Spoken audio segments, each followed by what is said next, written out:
Hello, everyone. Welcome to Ongoing Mastery, Presenting and Speaking, the podcast, and the general life discussion. Hi, Kelly. How are you? Hey, Kirsten, how are you? I'm good. Good, good.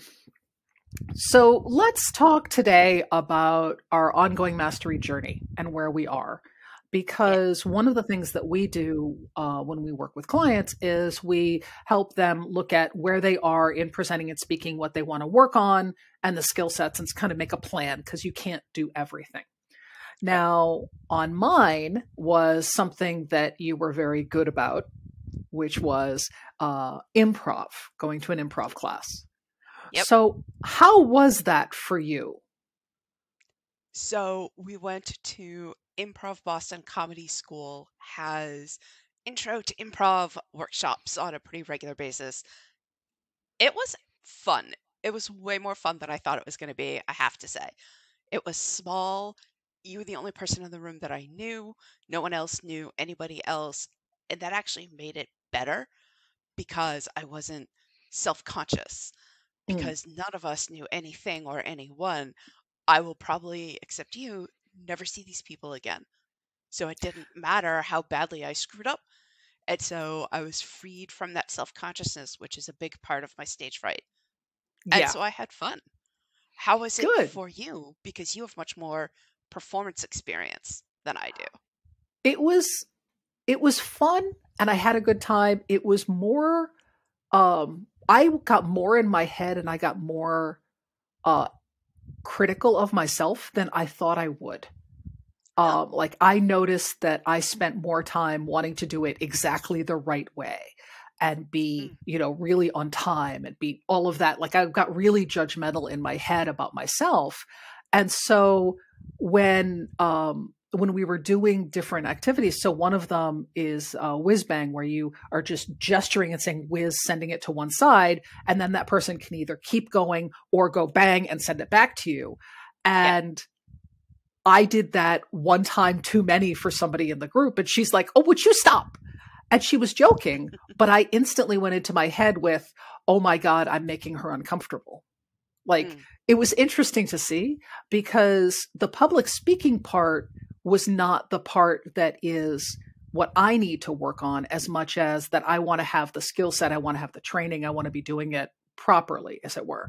But what helped me was um, watching people do these different activities of essentially live action storytelling in the moment and seeing yeah. what people reacted to, what made them uncomfortable, and kind of watching how the instructor handled that to see, what techniques I might adapt in working with people who are getting over their fear of public speaking.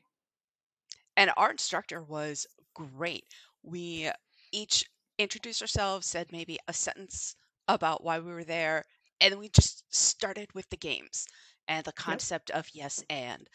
And she didn't explain a lot about the games, which at first was a little disorienting, but I realized it was so that we just started doing. And Yeah. then as we or maybe not quite getting it right or we got stuck, she would add more clarification. And I kind of like that improv way of teaching improv, so to Hmm. speak, right? Giving us that kind of minimal structure, seeing what we do with it, and then giving us, she called them notes, which, she gave us like, here's some notes on how that went. Let's try it again. Yep. I thought that was terrific and welcoming, really easy, not Hmm. intimidating, not feeling like I have no theater experience. What am I doing? Yes. Yeah, it was really good performance notes. It was very minimal. I liked that what she did right off the bat was she set up a very safe space for people to essentially work in. Mistake is the wrong word, but essentially the permission to do it any way that it happens. There is no good, there Yeah. is no bad, there's only trying. And to have that be the possibility, obviously you could see people were in their heads like I was of, but I don't want to do it wrong. And there wasn't a wrong. And then when she gave a note, it's like, okay, now let's refine that. And I really appreciated that. One of the things, which was a live action storytelling, is having three people standing up that were all doing whatever poses, and they were snapshots, and the two people sitting down were talking about, what they're showing, the slideshow of their vacation. Yeah. And when it was, I was sitting in the audience, and they said, where is it? I said, okay, the moon. And again, the same person who commented before looked at me and went, okay, you need to stop, because I made it harder. And I was like, okay, I need to be careful. And I realized that one of the things is that, and she was lovely, and she and I talked afterwards, and she was great, but I could see like the fear of having it be too creative was definitely something that was an issue for people, but that rolling with that and just having it work was fine. Like everybody got more fluid, everybody got smoother over the course of it. Oddly, you're right. Over the course of it, we did all loosen up. For me, oddly, the less I tried, the better it felt. Right? So the less I tried to anticipate what they were doing, or, okay, my turn's going to come up next. What am I going to say? The less I planned that, the better it was. Yeah. I think my favorite game was the oh shit game, where there are two lines of folks. One person starts with what's called the offer, and the second person responds with, oh shit, and then follows up, and it's a couple of lines back and forth where oh shit is the only scripted part. Yeah. And it was interesting to me to hear the kinds of emphasis people put on oh shit. I went for a sort of long, slow oh shit, like of disbelief. And other people were more sort of peppy, as my grandma would say, or sort of angry. And so that was really fun. And we all knew it was going to happen, and yet somehow each time that second person led off with "oh shit," it was surprising. I'm not sure Because how or why. it could be positive, it could be negative. You could turn it into whatever you wanted, and that really, that opened it up. And I loved that at various points, like something would happen early on, and then as people relaxed, they would do callbacks to the earlier comment. Like the first thing, was someone gave another person a banana, and it was, oh, well, I saw you were hungry. And then later on, I think I handed somebody a watermelon. We started talking about, well, it looked like you needed fruit. You gave away your banana. So it was just little callbacks, and it was nice because you're with these people, and they're all essentially putting themselves into a deliberately uncomfortable new space, because this wasn't for people who were experienced. This was all for people who were brand new, or felt that they were new, and that everybody was essentially just taking on doing a bravery activity. That's what they were there for, in whatever method that was, for whatever reason that was. And it was really interesting to be surrounded by that. It was really nice. It was very welcoming. It was very creative. I found it, like I said, it's good for me because I can do pivoting in the moment. That's what I learned, and that's what one of the things we teach in our coaching is how to do that. But the way I learned it was by having 10, 15, 20 years of experience of rolling with whatever was thrown at you. And I don't want people to have that experience to have the ability to respond to it. So I want to see how you can formally more structure that with people. And as always, grow my coaching and my presenting and my speaking. So when you're working on your stuff, is there any part of this that you're going to be kind of bringing in? Anything that's made you think about? Any way you're looking at stuff differently? I think so. My semester starts soon, and as I'm thinking about my syllabus, and especially opening day, which is critical for setting the tone of the class, there's a short window of add drop, and you want to keep as many people as possible and have them bring their friends if there's still room in the class. So that first day is really important. And that first day is often a sort of trudge through the syllabus and through the course policies and through the things you need to acknowledge. But man, it's a drag. And so trying to think about how to jump in and just get going right away, and then Mm, maybe reset for some of the business, or, well, and how to start with something small and easy to get it rolling, and then build up to something a little bit more and a little bit more for beginners. mhm, None of my students, when I teach writing, none of my students have taken a college writing class before, unless they took the first half of the class I'm teaching the second half of, or none of my students have taken literature classes in the subjects that I'm teaching. So I can't assume they have any kind of shared background or assumptions mhm. or American Lit 101 or whatever. So I think a lot of how our improv instructor taught the class in a way that wasn't very teachery and certainly Yeah. wasn't lecture will Mhm. stick with me. How about you? Yeah, I'm really glad you said teachery because the funny thing is I was doing videos for there's a video on Adobe Illustrator, and this is like 10 years ago.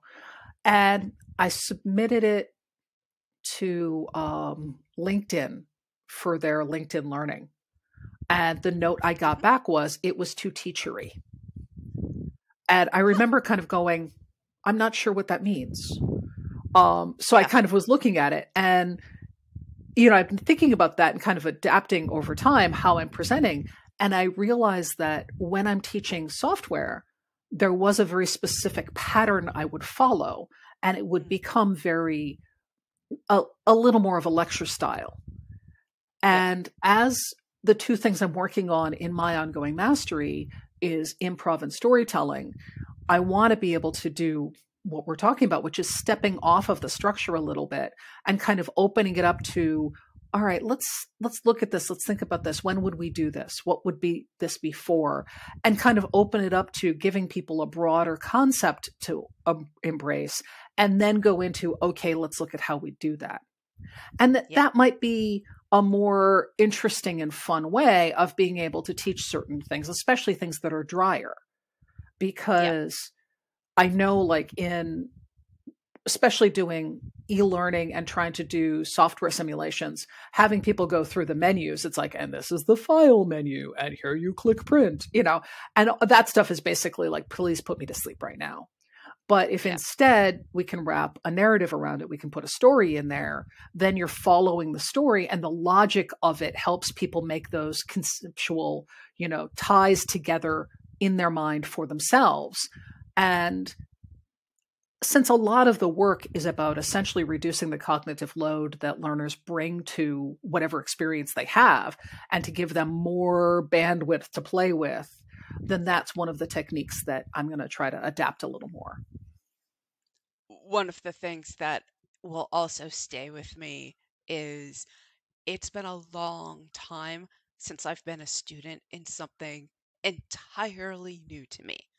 Yeah. Even my grad work, when my very first grad class, my first time being a graduate student, a whole new level of expectation, I'd still been in school for a mumbledy number of years. I know how to be a student in that context, but I haven't tried something so new in my skill set as a class in ages. And so Hmm. remembering that, what was my apprehension going in the weeks before the day of? How long did it take me to feel comfortable and to settle? How did I feel afterwards? All of that Hmm. is important for me to remember for my students too. Yep. They're 18, 19, 20 years old. Yep. Exactly. I mean, there's a reason why I attend webinars, and I have to be really careful because, as you know, I get really analytical and judgy and all. Okay, I would do this different. I would do that different. That's good. Check. And I kind of go through that grid in my head. But one of the things I need to do is just be present with how I'm reacting, how other people are reacting, watching how people are dealing with approaching material for the new time. No one wants to be the new person. No one wants to not know. No one wants to be, Yeah. awkward or uncomfortable or in any way embarrassed. So what are the ways in which humans react and engage, and what are methods that we can use to help shift or take the hard edges off of something or guide someone into a different place cognitively so that we can, get that information across and have people learn what needs to be learned. I definitely find that, being an attendee really helps me as a presenter, and watching speeches really helps me as a speaker. And that's why I wanted to take on these two tasks in this year of storytelling and improv, because those are things that I have taught myself. Yeah. And I've taught myself well enough that they're part of my coaching. They're part of the work that we do with our clients.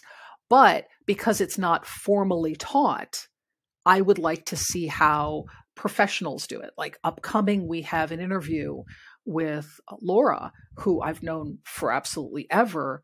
And she's gotten some of the biggest storytelling awards ever in the course of her career, and has been a professional storyteller the length of time I've known her. And that as a career is a completely different way of approaching work and approaching the world and approaching how you are bringing yourself into the space than what I do. Yep. So that's one of the reasons why it's like I really want to be bringing those things in and kind of sharing them with people. So what do you want to tackle? What's coming up for you that you want to work on? Because we worked on my improv thing. Well, we are trying to get ourselves to another Moth event. Mm-hmm. Not sure which of the story slams it's going to be. They're held pretty regularly, but tickets are available pretty close to show release time. And so we've missed one or two because the first time we check, they're not available. And when we check again, they're gone. Yeah. So getting ourselves to a Moth event of some kind soon is next up for me. Excellent. And so also, I think more improv. Okay. All right. Good. Because I know on the way out there you were like, I'm not sure how I feel about this. If you tease me, I will kill you. And I'm like, I'm not going to tease you. I'm not. I swear to God. And I didn't even. You did not. I did not even think of it. I didn't. I don't know if you can hear the background. Can you hear Onyx? Yes. Okay. I can hear her. Yes. Okay. So for the people on audio or the people on video, so that little noise that you hear in the background, the creature that is screaming in Klingon, is my guinea pig Onyx, who fairly regularly basically screams, "Give me my damn carrots, you!" and then curses in a string of whatever guinea pigese, but it basically is Klingon opera. And she's very loud for a fur potato. Very loud. So when you're presenting live, like we're doing now, these things happen, and rolling with them is part of it. And improv teaches you that everything that happens is exactly what was supposed to and as it should have happened.